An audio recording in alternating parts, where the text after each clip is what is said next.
Hi, welcome to part 4 of our 4-part digital events series, Confronting a Pandemic, jointly developed and delivered by STAT and Harvard Medical School. Thanks for being here. I'm Helen Branswell, Senior Writer on Infectious Diseases at STAT, and in just a moment I'll be joined by my co-moderator and our featured speakers to talk about the foundations of reopening amid the COVID-19 pandemic. But before we begin, let's go through a few housekeeping items. At the bottom of your screen, if you put your cursor on it, you'll see a few icons. There's a chat icon and a Q&A icon. Please use the chat feature to chat amongst yourselves if you want to, or to send a message directly to the STAT team. If you're finding that you're having technical difficulties, for instance, tell us in the chat. But please don't put your questions for the speakers in the chat. If you do have a question that you would like to ask one of our speakers, please use the Q&A feature to type your question over to us and we'll try to answer it live. Again, we will not be taking questions from the chat, so please type your questions into the Q&A. Now I'd like to welcome my co-moderator, Stanley Shaw, Associate Dean for Executive Education at Harvard Medical School, along with our two featured speakers, Gilad S. Gordon, President of Aura Group, and Associate Clinical Professor of Medicine at the University of Colorado School of Medicine, and Joya Mukherjee, Chief Medical Officer at Partners in Health and Associate Professor, Harvard Medical School. Welcome, everyone, and I'm going to pass it to you, Stan, for a quick introduction. Thank you, Helen, and welcome, everybody. So the COVID-19 conversation is now turning towards how we might reopen. Two of the pillars of a future new normal are a vaccine and an effective contact and testing program. Our panelists today bring global perspectives to this conversation, from leading dengue vaccine trials to contact tracing for Ebola, HIV, and tuberculosis around the world. So besides the intrinsic technological or logistical problems, both of these solutions raise tough questions about how effectively and fairly they can be rolled out given our frayed healthcare system. So today, updates on vaccines and contact tracing, but also a hard look at our healthcare delivery and public health system. Joya and Gilad, thanks so much for joining. So let's get started. Gilad, I'll start with you. We've now heard from 2 vaccine clinical trials, a press release about Moderna's mRNA vaccine, and then the adenovirus 5-based vector published in The Lancet. And there's more reports of established vaccine players like Merck and Johnson & Johnson, Janssen, and others announcing their efforts as well. So from your perspective, what have we learned so far? And what should we be listening for as more vaccine news comes out? Great. Well, thank you very much for the opportunity to be here and for hosting this to both STAT and to Harvard Medical School. I want to start by simply stating up front that I don't have any equity in any of the companies that I'll be discussing, so I want to be clear about that. So great question, Stan, about what's coming out, and we have obviously heard an awful lot of press around the vaccines.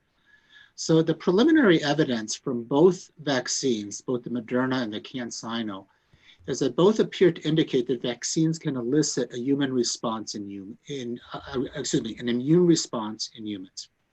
These responses include general antibodies, neutralizing antibodies, and something that has not been well described is cell-mediated immunity. And that's all great signs of preliminary activity. Of note, the CanSino adenovirus construct did generate some cell-mediated immunity, but so far there's no data been presented from Moderna as to whether they're able to generate this. And cell-mediated immunity is also felt by some to be more predictive of longer responses.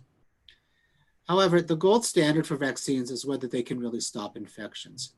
And unfortunately, we know from other viruses that antibody levels alone are not predictive of activity in stopping infection. We've also learned that in order to speed up vaccine development, we probably need to rely on new science and vaccine technology that has not been previously approved.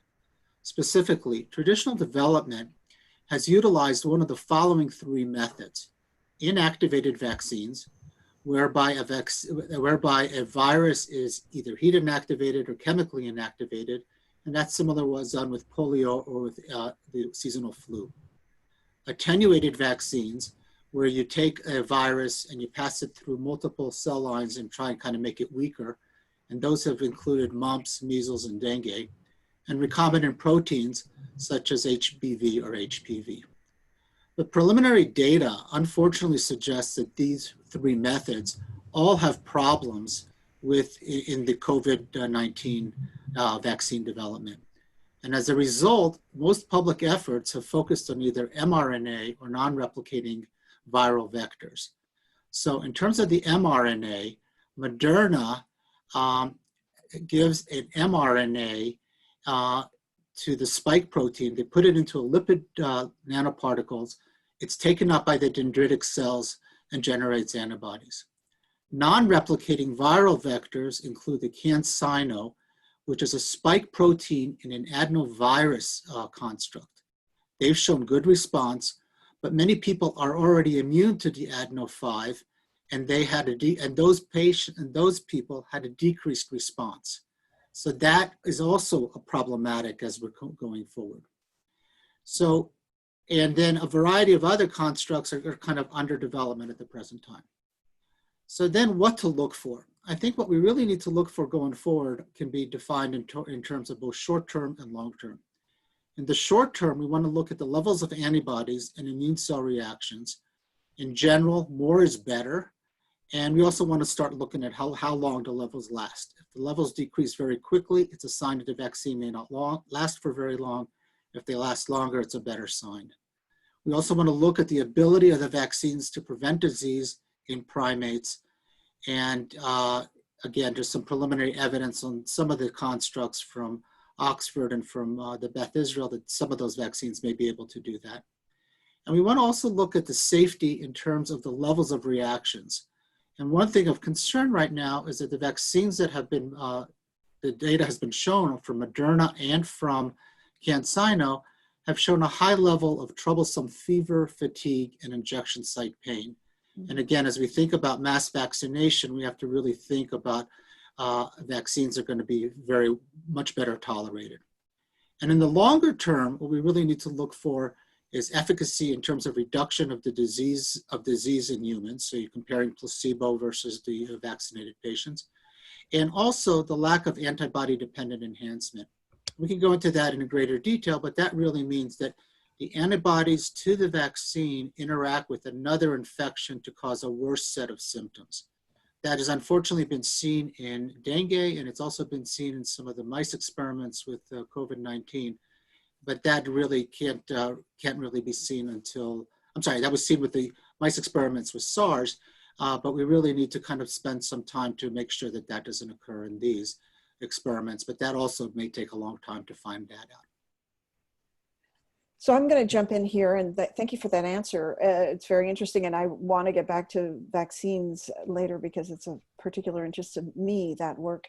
But Joya, I wanted to ask you, states are opening up in a big way. It feels like everybody thinks this is over, that having gotten past some sort of peak, that it's now safe to try to resume life as normal. I really like your sense of whether or not we're ready to be doing this. Do we have all the tools in place?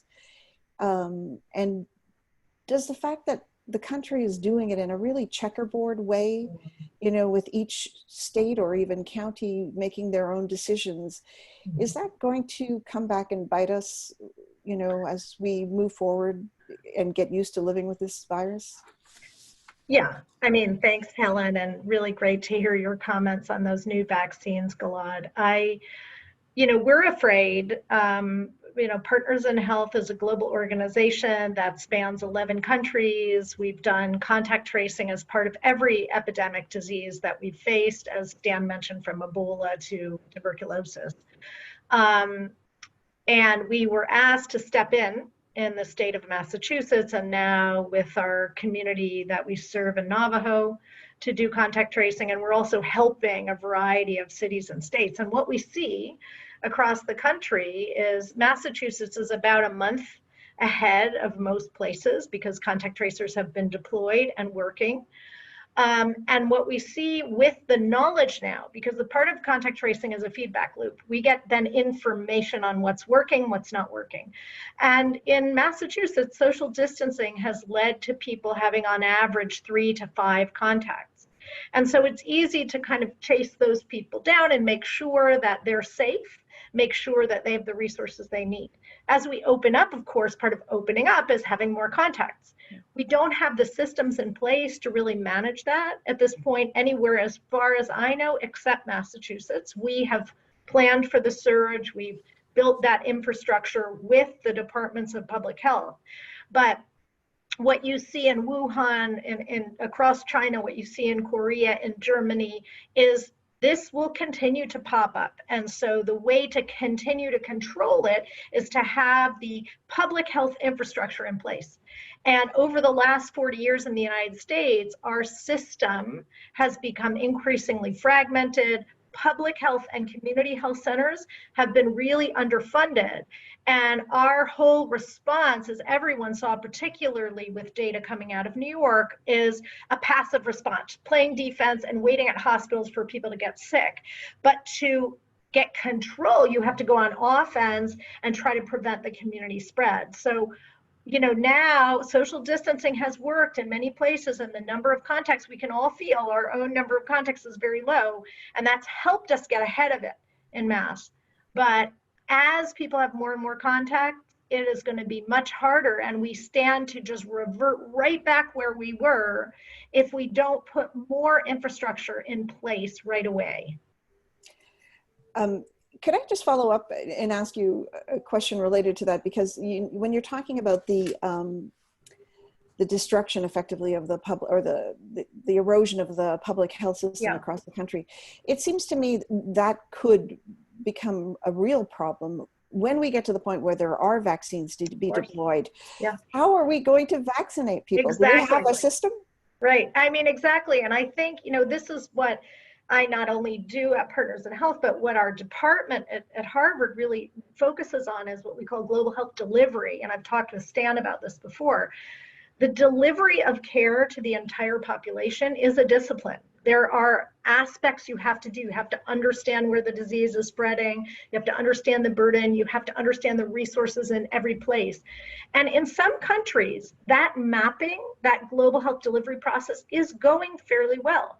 In this country, we are very much focused on treatment of the sick, and not everyone, frankly, but very little on delivering care to the population. And so when you take a vaccine and you think of achieving herd immunity through vaccination, you have to have a massive system that can provide that. So this is another big advantage, I think, of focusing and investing right now on contact tracing, is to rebuild also the public health infrastructure of the country so we can fight future pandemics, and so we can apply the tools. And, you know, one question I'll have for Gilad later, because I think as we also look to home-based testing, potentially saliva swabs and everything on antibody, how is that going to feed in to our vaccine strategy? Because many people are proposing that kind of thing, again, which will work better with community health centers, with a broader reach in the community. So for both of you, really, there's pockets, right? There's heterogeneity in terms of people's risk, people's ability to shelter in place or isolate or even take care of themselves if they're positive and can be managed at home. Yeah. And some of these different risk profiles also have implications for, let's say, who gets vaccinated first. So if let's stipulate that at some point we'll be optimistic that there is a vaccine. You know, how do you think about these layers of the onion? Who might get vaccinated first? You know, for you, Gilad, and then for you, Joya, like, how do you handle just the broad diversity of people who you have to contact trace and who have to ultimately be cared for in this crisis? Yeah, so that's a great question, Stan, as to how we're going to do it. So, you know, at some point, somebody, probably at the FDA, is going to have to make a decision that this this vaccine is good enough. It doesn't have long-term data, but it's good enough to be able to go into the public. And then it's going to be essentially a combination, I think, of we're going to have a policy decision as to who gets it. And I would imagine it's going to be the first people will get it are the ones who are going to be either the first line responders in the healthcare world who are seeing it every day. And then beyond that, it's going to be people who we as a society deem are essential. Whether it's the bus drivers or the people working in the grocery stores or whatever. And then I think you're going to have a situation where the next level of people is going to probably have to wait, and they may not like it. And it may be people potentially even like myself who doesn't have a whole bunch of contact with various people and, is not on the front line right now. And they're going to have to kind of sit back and wait. And this is a group that may actually want to choose to wait because their risk of getting the disease is going to be lower. And they may want to see what the long-term effects are. So I think we are going to have to come up with a national policy around that, and that's going to be sort of risk-based. And I'd love to hear your thoughts on that, Joya. Maybe before we get to Joya, what do you think about like high-risk populations like nursing home, assisted care residents? I think they should be very much up in the, in one of the first stages. Again, depending on where it is. I mean, I think that population and other populations who have health issues absolutely should be in that higher level of priority. Joya? Yeah, these are such important and really thorny issues. And I agree with you 100%, Gilad, that they are going to have to be issues that are, really made in policy decisions. But I think we have to consider, and I think about public health and healthcare interventions, and we do at Partners in Health a bit like the flat tax that we used to hear about, which is if everyone gets the same thing, it's actually regressive. Because not everyone has the same means, not everyone has the same risk. So at Partners in Health, one of our focuses, and this is true for a lot of departments of public health as well and departments of social services, is to preferentially target the people with the least. The least, and what we see is social distancing is just incredibly economically regressive. I can social distance. I got multiple rooms, 3 people in my house, I got pets, but the people who are really at risk are people who live 4, 5, 6 in, a small apartment. The people in Navajo who only 70% of whom have running water. And so I think what, unfortunately, even when we look at essential workers, not all essential workers are treated equally. We have many people we're now saying are essential who don't even make minimum wage, who aren't even covered by health insurance. And so there's going to have to be also policy decisions made about economic justice, because right now with testing, for example, there are many people can't get a test because they're not insured. And there's no way to cover that test. And so we are preferentially testing wealthy people right now and insured people. And disproportionate numbers of people who are cleaners, who are grocery store workers, who of course are in nursing homes and prisons are dying, people who, Native people who are living on reservation land. So I just think that we have to think about the policy and also how any policy is reaching the most vulnerable first. And I think that is not how we've historically made policy in the United States, but that is certainly what we would hope for. Can I pick up on equity and justice and those themes and ask you about, both of you, about how you view the rollout of vaccine on a global scale? One of the concerns that I've written about, and one of our guests here today, a man named Rod, has voiced concern about, is the fact that, this pandemic isn't over when America gets vaccinated. This pandemic is over when the world gets vaccinated. And, there's a lot of talk about trying to find a way to share vaccines equitably, but I'm not seeing anything sort of getting put in place to ensure that that happens. And what I see happening more is countries that produce vaccines sort of positioning themselves to, effectively nationalize vaccine when it's ready to be used. What are your thoughts about this? Gilad, do you want to go first? Go ahead, Joy. I mean, look, American I've never seen such profound nationalism as I'm seeing now in global health. So, and from the United States, the US confiscated ventilators that were purchased and going to Barbados, right? The federal government confiscated PPE that was purchased by the government of Massachusetts. So I'm extremely worried about how the fruits of the science, and I've been an HIV doctor for my entire career, which is longer than my gray hair would tell you. And, it took us 6 years in a fight with 8,000 people dying a day from AIDS, 8,000 a day for 6 years to bring antiretroviral therapy to Africa. And that was because of patents and the R&D costs and all these things. We still do not have widespread HPV vaccine across the African continent or in many parts of Latin America or Asia. It took more than 10 years to get hepatitis B vaccine, which was actually studied and tested in Senegal into the standard UN epi vaccination program for children. And we still have many countries where hepatitis B is a ranking cause of death. And so I am exceptionally worried. And I would say right now, what we see is there was a conference in Europe to look at how vaccines would be used and shared equitably, and the US didn't attend. So I think this is a hugely dangerous moral quicksand that we're in.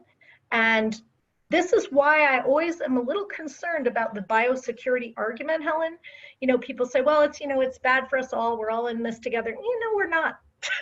We're really not. And then we have to think about our future in to me, a moral and humanitarian way, and not just a fear way, because the fear way may lead to some small amount of aid, but at the end of the day, it really leads to nationalism. And so, I lose sleep over it, definitely. Yeah, so to kind of add a couple of things. So when I was developing a dengue vaccine, which, and dengue is really a tropical disease, so it affects primarily a lot of the developing part of the world. We spoke at great length with PAHO, which is the Pan American Health Organization, with Gavi, I can't remember exactly what it stands for, with the WHO, because these were international organizations that really were focused on the issue not only of distribution, but also on pricing.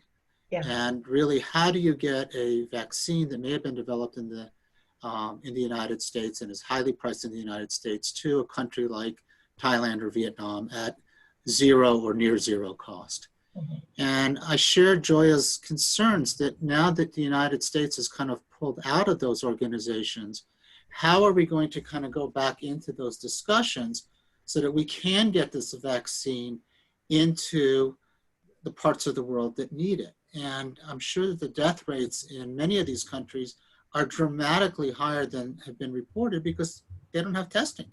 Mm-hmm. So, they don't even know what people are dying from. And so I share that concern, and I think, there is going to be an issue of equity.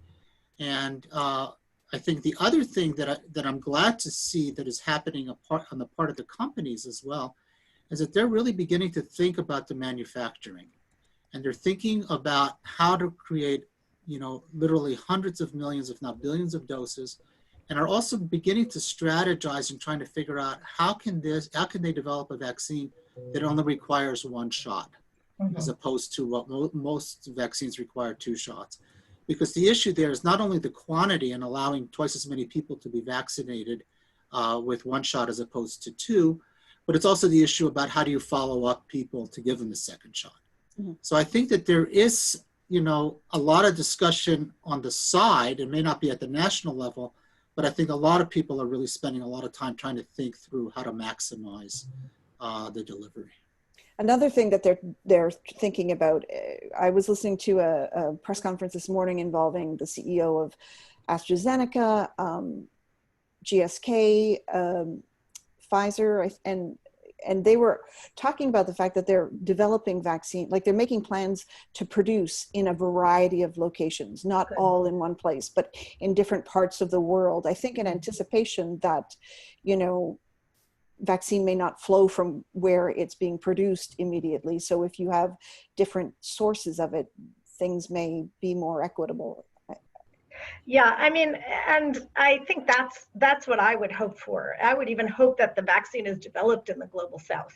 Honestly, that would change everything. And so, as it did for the country of Brazil during the period of antiretroviral therapy scale up, the country of Brazil just did,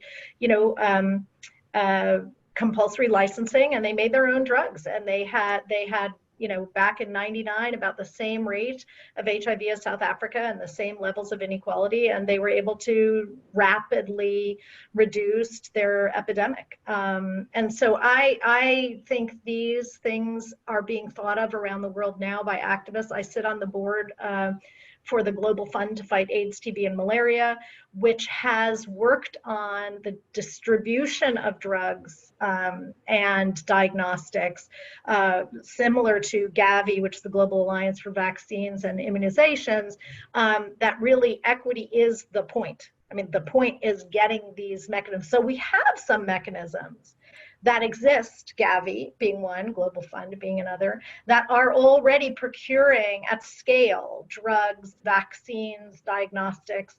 And if we had different leadership, we would be thinking about how to work with those organizations right away now in the planning stages. And I know at the Global Fund, Gavi, and another organization called Unitaid, there are discussions called the ACT Accelerator, which is looking at COVID diagnostics, therapeutics, and vaccines, and how they would be procured at a lower cost and supplied to countries in the global south. So that work is going on. But again, I think the US is not really participating in that meaningfully. So Ken, just to pick up on the vaccine manufacturing thread. So as we see this profusion of platforms, right, and technologies, it seems like different efforts, vary in terms of, is there a track record? Has this platform been used repeatedly to develop other vaccines?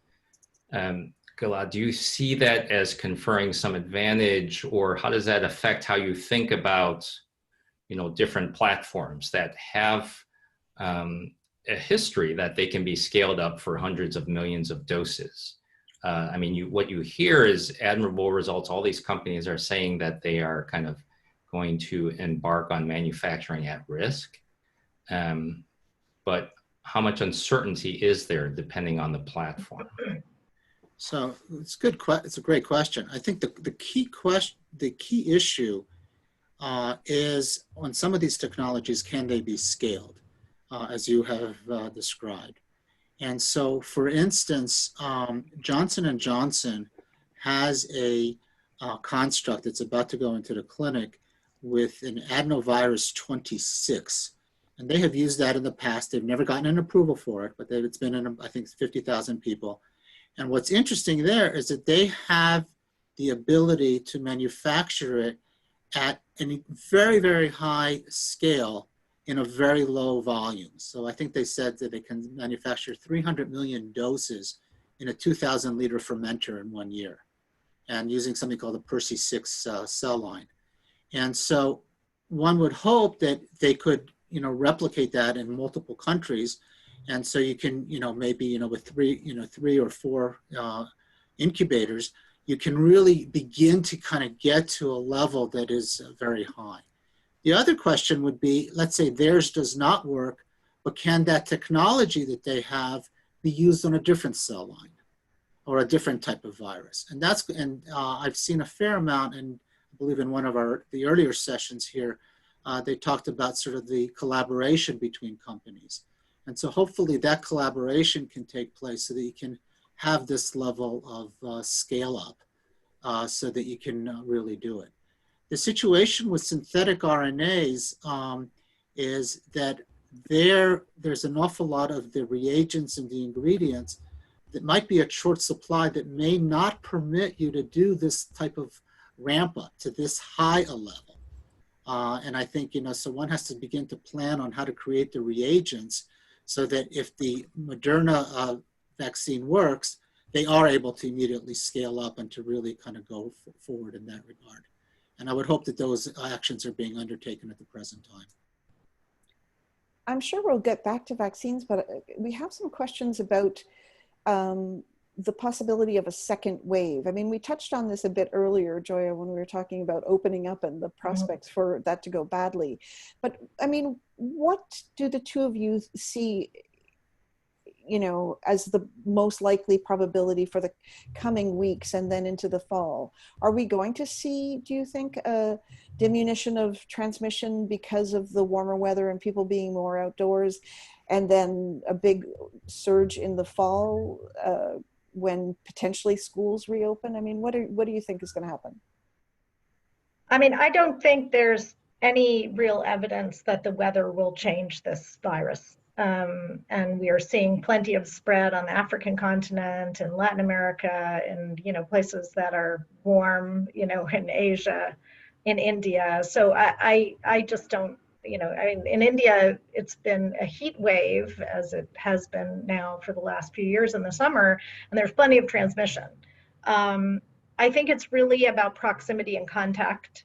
And so there will, and we can't even talk about a second wave in many states in the United States because the first wave is not over and cases are increasing despite the reopening. Here in Massachusetts, where we've had a steady decrease, or in New York, where there's been a steady decrease, I do think that as people come into more contact, we will see a second wave. And that second wave will be as big as we allow it to be based on our public health infrastructure. If we can really continue to invest in contact tracing and testing and resourcing the poorest communities so that they can effectively quarantine, we can minimize that wave.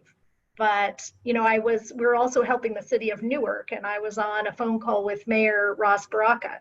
And he sits in a county, Essex County, New Jersey, that is a completely bimodal situation, right? There's Newark, and then there's the rest of the county. And he said, of course, they're going to have reopening and tennis match and golfing. We can't do that.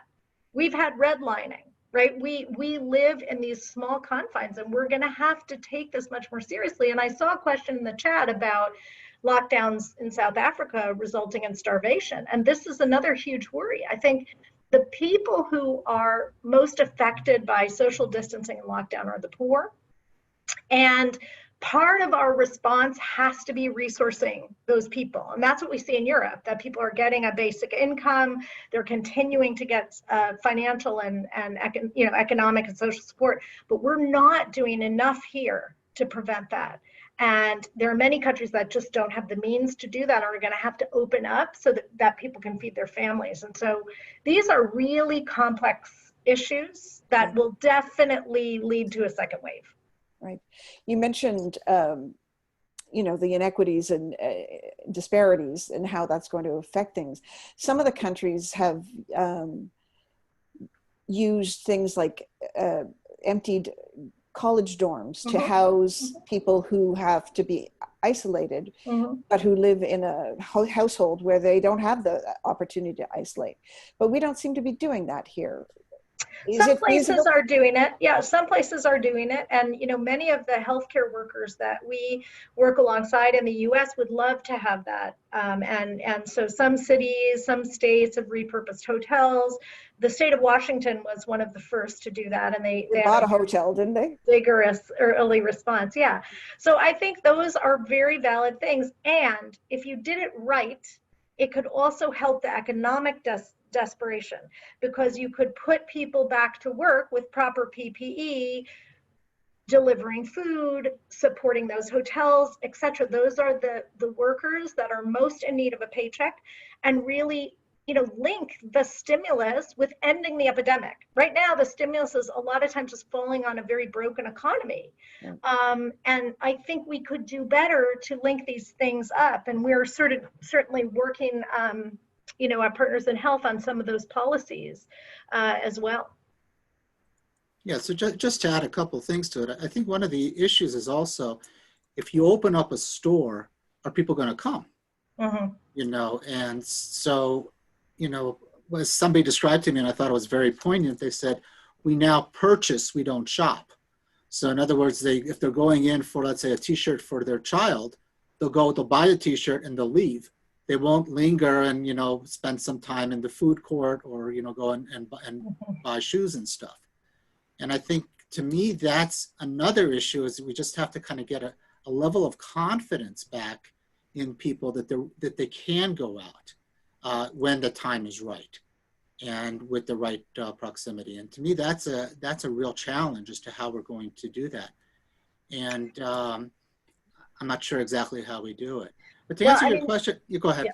No, go ahead, Glenn. No. I was just going to circle back, Helen. The whole issue about the summer months being lower in disease, I think that has come a lot from the influenza. And from my understanding of it, it's not a change in the influenza per se. It's a change in the behavior of the people. So the fact is that you're not as tightly in a small community in schools and work and all that stuff, but you're more outside. So there's more area for the virus to dissipate. So it's interesting. Akiko Iwasaki, this Yale immunologist, has written about kind of the optimal humidity level to protect yourself. And I guess it comes from human data. It comes from, data, the humidity for the virus survival, but also that your respiratory cilia function best. And I think she said that 40 to 60% is best for us safety-wise. So, it's a small effect, but certainly it's not 40 to 60% in the winter, unless, we're really, really good about humidifiers and things like that. But your points are all well taken about the lack of evidence at this point about seasonal effects. There's been a very patient question that maybe I can ask, which is about contact tracing in other countries that have been successful. And just in the New York Times, they talked about contact tracing in Paterson, New Jersey. Yeah. The questioner mentioned Germany. Yeah. And obviously you have a lot of successful efforts around the world from Partners in Health. So what can we learn from other places? And, here you're doing it largely by phone, I understand. Mm-hmm. Like, are people even picking up the phone? Mm-hmm. Are you worried about how you have to do it in the United States? Yeah, so thanks, Dan, for that question. I mean, contact tracing is as old as the field of public health, right? John Snow, who documented the transmission in the first case of cholera, did contact tracing and tried to figure out who were the cases, who were their contacts. And so, this goes back to the 19th century. And so it's not a new phenomenon. I think our experience at Partners in Health is contact tracing only works when care is available. People really will come forward to know their status or to try to understand how to protect themselves if they think they're going to get tested, if they think there's care available, and if their material needs to do the things they need to do to protect their families and survive are met. So just to contact trace without that care piece, it doesn't work, and it seems very punitive. And what we see, and we've seen in many countries, is just people run away. They don't want, and we see that here, right? And I think the protests that we see, in states like Michigan and Ohio, and even here in Massachusetts, are about fear. They're a normal human reaction to fear and not understanding where this epidemic is going, what's going to happen. And so with our belief and our use of contact tracing has always been people who are members of the community themselves as contact tracers, usually who are going door to door. and really talking with people about their struggles and figuring out what they need. And if it's food delivery, deliver food. If it's a safe place to put their children while they're sick, it's finding that place. These are complicated social issues, right? But just to say, oh, you've been a contact, there are few people that would be able to say, oh, fine, good, I'm glad I know that, right? And so here in the US, yes, we are doing it virtually, and here in Massachusetts, many people don't pick up the phone. It's somewhere between 40 and 50% who don't. And we're working on that through a variety of mechanisms, language, ability, town halls in affected communities and multiple language groups, hiring people from local communities, engaging the community health centers and the federally qualified community health centers. There are many ways, working with telecom so it shows up as mass COVID instead of unknown number, things like that. So we're working on that. We also recognize that there has to be some component that's on foot and we're working, for example, with Boston Healthcare for the Homeless, because their homeless folks are not running around with smartphones, right? So I think we have to understand that this is not a one size fits all. The principle of contact tracing and linking it to care works everywhere, right? In my experience, from Liberia to Massachusetts. We're also working with our colleagues in Navajo, and a lot of that contact tracing is going to also be on foot. And we work with a large cadre of community health representatives who are, been there since 1978. It's a recognized category. So I think we have to think strategically in different communities about different ways to make this work. And really link it with knowledge and care. And we've said with our Massachusetts workforce, the only thing we require is that you're empathic. We don't care if you know public health or not, but that you can really talk to somebody and really meet their concerns, and hopefully they will feel heard and supported. But our system, as you said in your first sentence, Dan, is very frayed. And it's very fragmented, and I'm hoping that some of these lessons will be carried forward past COVID. Can I follow up with a question about technology? There's a lot of interest in using, and some places already are, using all sorts of apps and whatnot. But it sounds to me from what you're saying that the most effective way to get people to cooperate is much more old school, interpersonal. I think so. Yeah, I'm a techie. I love technology, and I hope that we can integrate with any possible app that will protect people's privacy. But at the end of the day, what I've seen in my, generation of being an infectious disease doctor is these things are terrifying. They make people feel very unsettled. And just like an alarm going off on your cell phone is probably not going to have the desired effect. And so I think linking technology with humans, even in Sierra Leone, as we chased down the very last case of Ebola in 2015, we had an app. We were using ComCare, which is has been developed for global health and is now being used in Navajo and Newark and elsewhere. We used that, but it was a human being using that app to enter data, to have a database. All public health departments in the country use electronic databases, electronic medical records. But I think for many people, and particularly the most vulnerable people, there's not a good substitute for interpersonal connection. So can I ask to turn again to different populations, but from the vaccine response standpoint, right? So if we stipulate that older Americans or older people in general may be at more risk because of comorbid diseases, et cetera, it seems like for some vaccines, at least, there's some evidence that older people mount a weaker immune response, or maybe it's not as broad. And so what do we know about, these different vaccine platforms, either the ones we've heard about already in clinical trials or the ones to come, in terms of, inducing a potent, broad-based immune response across age ranges, and we may have to vaccinate everyone from kids in daycare, college students, to, people in their 80s in nursing homes. It seems a very daunting task to collect that data to know. Yeah, so traditionally, And currently in these clinical trials, it's generally healthy people between the ages of 18 and 55. So all the data that we have is really in that group.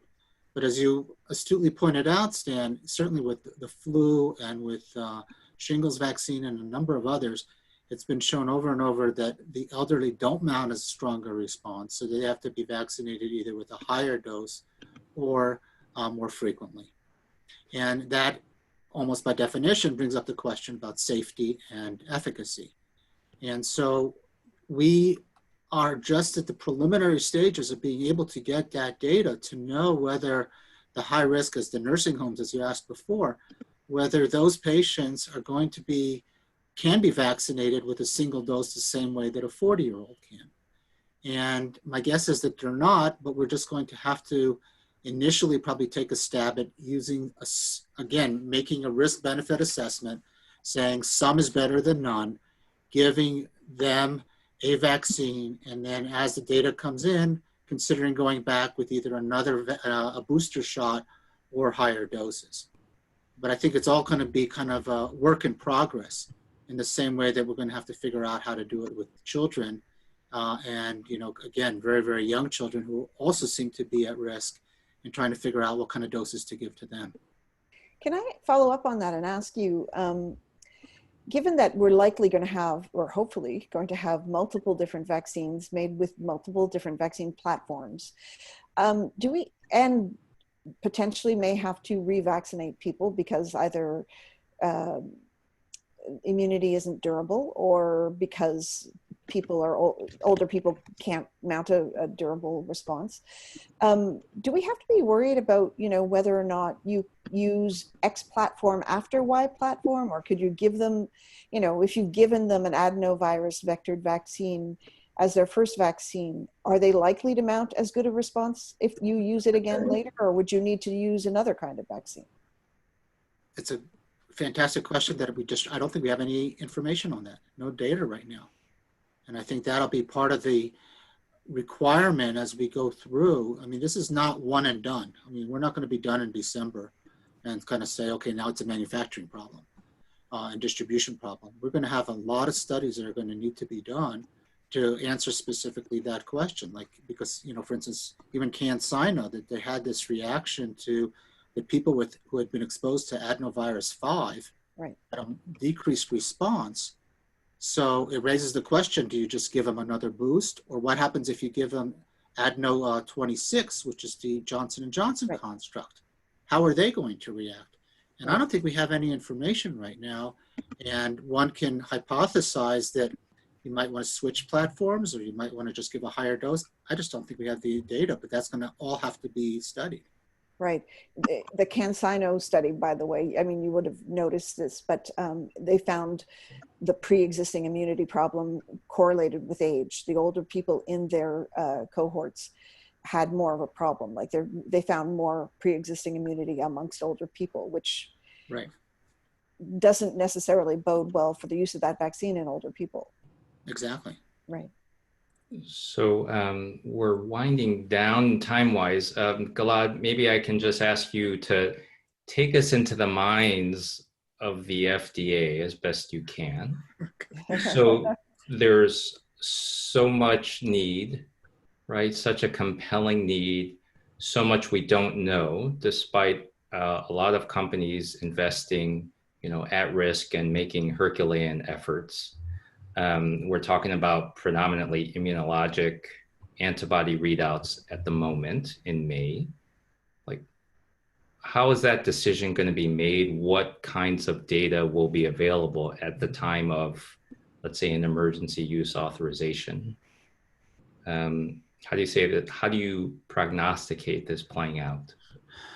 It's a really good question. And I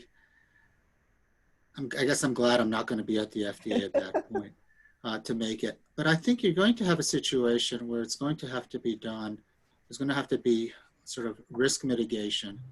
And so let's assume that the phase 3 trials just are successful. They start in July. You get data by Thanksgiving, and it shows that you have a better response in the actively vaccinated people than in the placebo.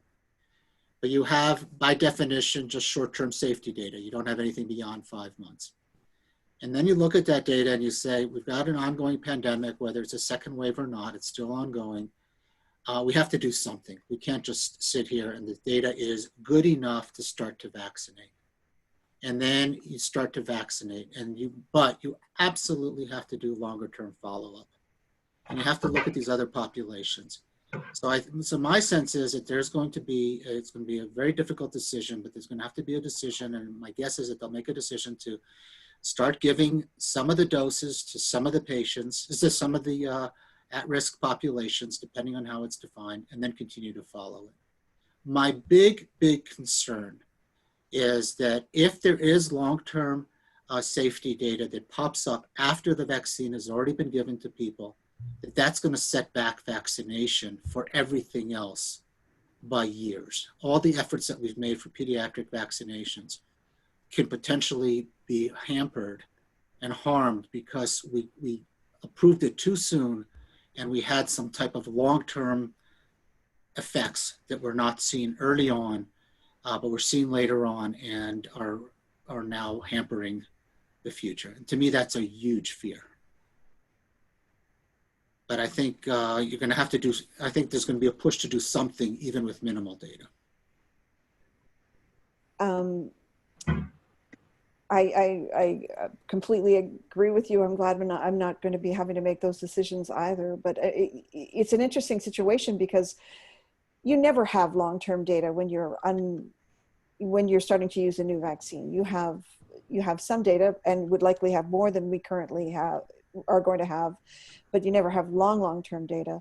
But in this case, this vaccine could end up being so broadly used that sorry, gosh, my apologies. Things that appear at a 1 in a million rate are going to start to appear because, so many people are using this. Yep. Can I switch gears just for a second because Ben Fall, one of our viewers, has asked some questions and I don't think we've answered any of them, and I'd like to get this one into Joya. Do you think this outbreak is going to change the U.S. healthcare system? And I need a quick answer to this because we are going to have to wind up. Do you think there are going to be long-term changes? Yes, if we act. I think we have to act on the information we have about equity and vulnerability and the lack of public and primary healthcare. If we do that, I think we have a chance with the different COVID relief packages and with the presidential campaign to make a change. Is that true enough? Yeah, you could go on for a couple more minutes if you want to. I mean, do you think it's likely? I think so. I think there are a lot of people mobilizing. I think it doesn't ever take a majority of citizens to affect change. I think it takes good strategy and some data.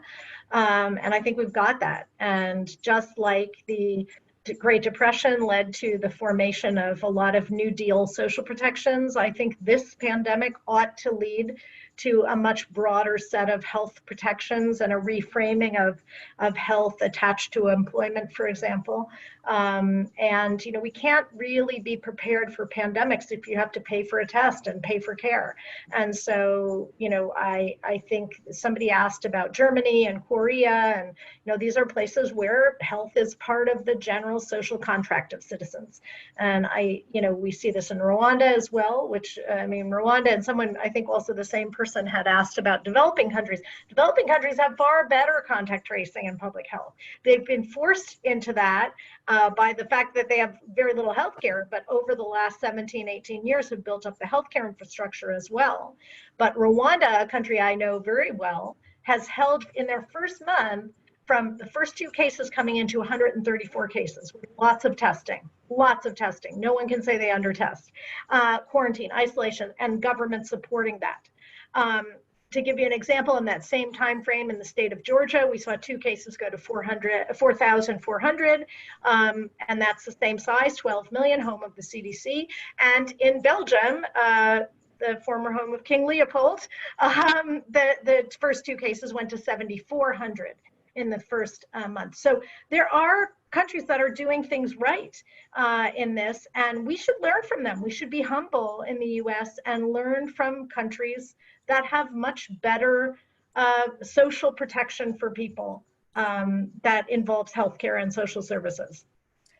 Wow, that great answer. And I think that we're probably now going to have to wind this up. It's been a really interesting discussion. I wish we could go on for longer, but thanks so much to Gilad and Joya for joining us today, and to Harvard Medical School for working with STAT to produce this entire series of chats. This is our final chat in the Confronting a Pandemic digital event series.